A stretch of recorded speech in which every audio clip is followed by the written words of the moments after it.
Welcome to the Get Real Podcast, your high-octane boost of full-on reality therapy for personal, business, and investing success with your host, Ron Phillips, because somebody's got to tell it like it is. Hey everybody, welcome back to the Get Real Podcast. Ron Phillips here. Going to talk a little bit about property management today. I sound a little different. I'm going to be clearing my throat a little bit, and this is probably going to be shorter than normal because I'm either sick or pollen is kicking my butt, one of the two. 'Tis the season down here in the South. Man, it's either been really nasty to me or I've caught something. So apologies for my voice today. But I wanted to share something with you that I think people have a hard time understanding. At least, we were working with my partner and I are working with our property manager, and they're really good. They have a really good understanding of the numbers. If you recall, several weeks ago, did a podcast about understanding the math behind vacancy. And if you recall, 1 month of vacancy at $1,200 a month rent is worth $100. If I can rent it now rather than 30 days from now, that's worth anything between $1,100 and $1,200. I win, right? Because if I miss 1 month at $1,200, that's worth $100 a month. So if you followed that, I'm going to make it a little bit more complicated today, but I want to talk through a scenario that is important if you have a number of units and you're trying to increase rents, get people off of month to month, and do it in a way that makes sense. So my partner and I have 24 units. They're all duplex units. We bought them from a builder who had never raised rent in 10 years. Rents were wildly under market rent. And we've spent the last couple of years increasing those rents so that people didn't have a crazy, one-time increase. And we had a huge exodus, right? So we didn't want that to happen because then we're going to have to come out of pocket to pay our debt service and everything else and all of our expenses. So as we did this, we got most of the units up, and there are some that have lagged, and it's not a ton of units, but as a percentage of the total amount, it's still a pretty hefty number. They're on month to month. They're paying almost market rent now.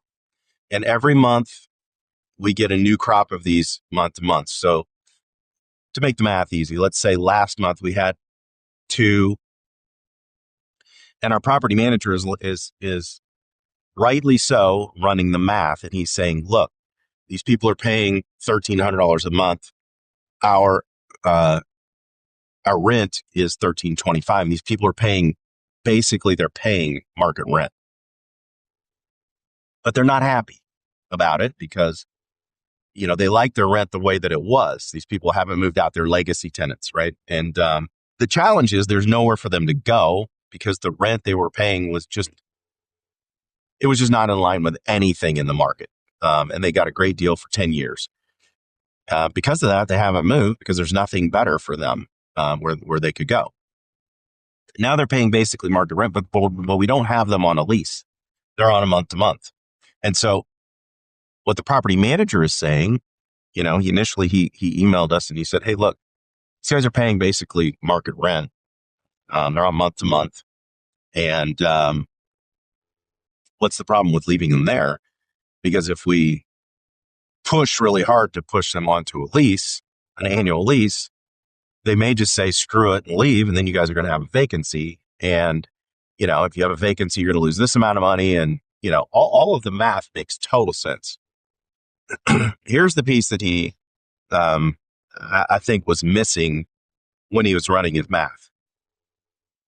Let's say out of 24 units, I have 10 that are on month to month. Okay. So just under half of the units are on month to month. And I don't push. So every time that, I have leases that are coming due, the people just stay on month to month. So I'm increasing every month or every other month depending on when their lease expires, I'm increasing the number of month-to-month units that I have because they just don't want to sign another year lease. Well, there's only a few reasons why you don't want to sign another year lease. That's because you're looking to move, right? And so every month, if I stack these people up, instead of pushing them to sign a year lease, right, or really increasing their rent so that they feel like they need to sign a year lease or move, one of those things will naturally happen. What he's saying is, look, if you get a vacancy, you're going to lose $1,300, and we'll have to make the unit ready and everything. And that's all true. But if I'm already at 10 units, and let's say 8 of those people decide they want to move out in November this year, right? November, notoriously one of the worst times to rent properties, because as soon as the Christmas tree goes up, nobody moves, and it's colder. People don't like moving then. It's just not a good time to rent units. And I will have zero control because these people are on month to month.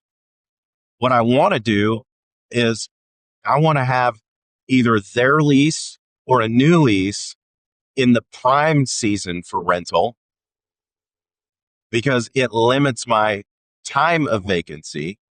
And right now I know we can turn the unit and we can rent it pretty quickly because it's a good time of year to rent. So if I'm choosing my vacancy, which I in essence am, if I'm choosing my vacancy, then I want to choose my vacancy now rather than in November. And I also want to get as many of those people off of month to month, so I'm not chasing a month to month situation and I'm not adding to the month to month.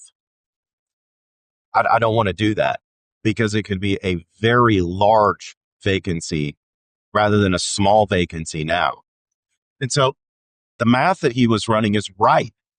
It's very similar to the math I told you guys about just a few weeks ago, but there was more to it. It's not just one house. It is 24 units, and I've got, I can't remember the number, but let's call it 8 to 10 of them on month to month. That's a massive potential problem for me for vacancies. So if I can mitigate that by having the vacancy now, plus we don't really know if the people are going to move out anyway.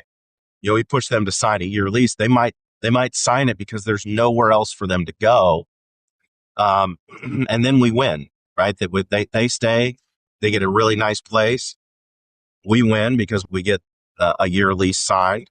Then they also win because they get the rent $25 under everybody else because they can sign at the $1,300 where they're paying right now.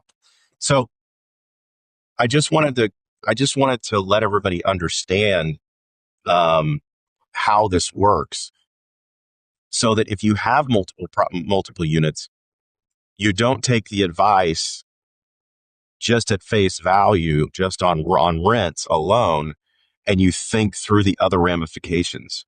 And so you really need to think through all of that stuff when you have multiple units and when you're trying to figure out what to do.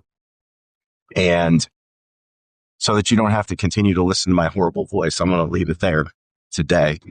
And until next week, get out there and make something happen. This has been the Get Real Podcast.